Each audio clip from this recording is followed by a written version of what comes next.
Hey guys, Bolt here from the Crafted Emerald, and as you might have noticed, I am the greatest earthbender. Though really, I am probably the worst. Now, fire. Okay, that didn't really work. I was trying to shoot a block, you can see that. Alright, today I'm going to be covering earthbending, but before I do that, again, as most of the time, I forgot something with waterbending. I know I said that I did remember it, but I forgot another thing.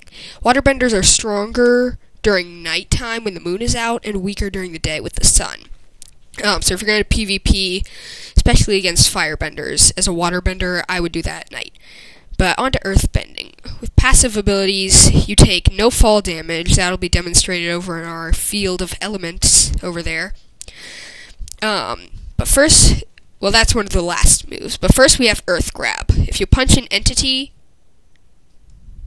it'll trap it like that. So that's a pretty good way to make little mini arenas. Little space right there. I know that didn't really work because there's water, but most of the time that'll completely trap an entity. But before we do too much damage to the land, I'm going to go ahead and show you Collapse. Collapse is a move that pretty much reverses stuff like Raise Earth and Earth Grab. If you punch, then that normally does a column. Not working right now. But if you sneak, you can do a much larger area. So that's better for walls and stuff. And that also works on stuff that's like already in the ground. So like if I punch that, that should go down. It's not going down. Okay, but I assure you that that does work. So now we'll get on to some of the more interesting stuff. One of them I'm going to show you into the water because I want to keep this field beautifully preserved. It's an awesome field for practice. I've done my airbending and my waterbending tutorials on there. The ice is gone from waterbending yesterday. But next we have Raise Earth. If you punch at the ground, then a column of earth will shoot up. This is useful for defense and offense because it's a column, so that defends you. But I also discovered if you punch a block underneath an entity, and yeah, you saw that it kind of got flung up there, but it evaded me. That is one smart sheep. I salute you. Will this go down? Will you go down, sir? Go down! You're annoying. Alright, but there is another form of this. That was a punch. If you sneak, you can create a wall, which is more defensive. You know what, I'm just gonna collapse all this at the end. Or I can just do this. Earth Tunnel! If you sneak at an earthbendable block, which is like sand, dirt, stone, gravel, any of that stuff, you will pretty much delete the block, but that also includes ores, so be careful if you're using this in mine tunnels. It'll most likely just end up destroying all your precious ores like diamond. Not good. I assure you that is not good. While you are invincible underground, the diamonds, sadly, are not. That's actually a pretty good handy cleanup device. I'm just gonna use this stuff. But the main direct damaging attack is Earth Blast. If you shift at an earthbendable block, you'll prime it. So you saw the dirt turn to stone, but like stone does cobble, I think. Sand, I believe, does sandstone. Yeah, sandstone. Then you punch, and then that should shoot the block. You saw the little block flying through the air. That's what I was trying to hit you guys with earlier.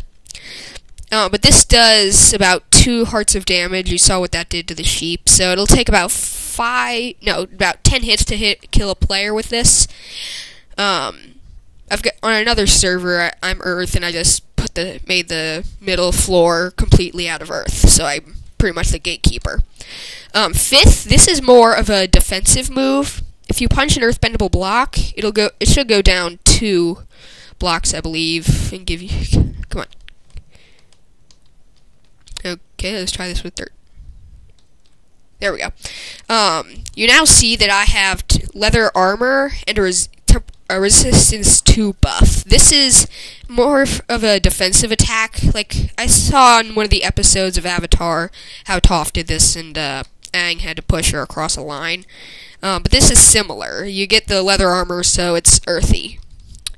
Earthy, is that even a word? Oh well, we're actually making pretty good progress. I have like 4 minutes and 40 seconds. Normally I run out of time really quick.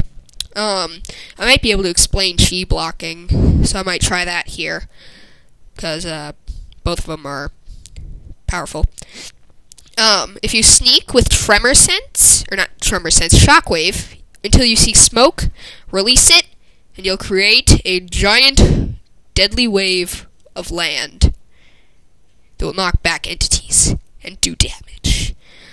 I've shown you collapse. Catapult shoots you up high as you're aiming, and then and then if you select shockwave, you don't have to charge. But yeah, there we go. But then finally, this is more of and then it turns to sand when you land. So that's the passive ability. You don't take any fall damage as long as you hit an earthbendable block. If you hit wood or cobblestone, you're gonna take the fall damage and most likely die. But then the last move should be coming up any minute now. Just real quickly here, I'm gonna create a small shelter because I do not wish to die.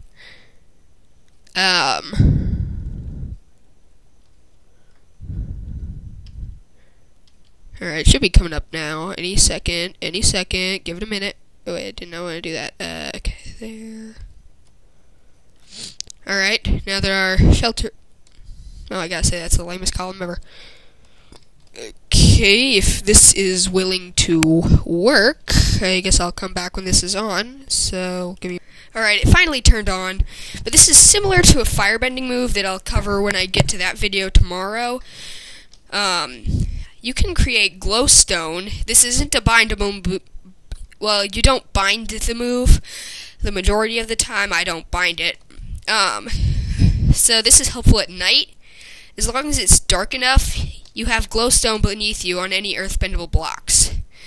So that includes mine shafts. So if you don't want to carry a ton of torches, you don't even have to bind it. Wait a minute, I got my chat turned off. So we'll turn that to commands. I know you need commands. I did hit command only, right?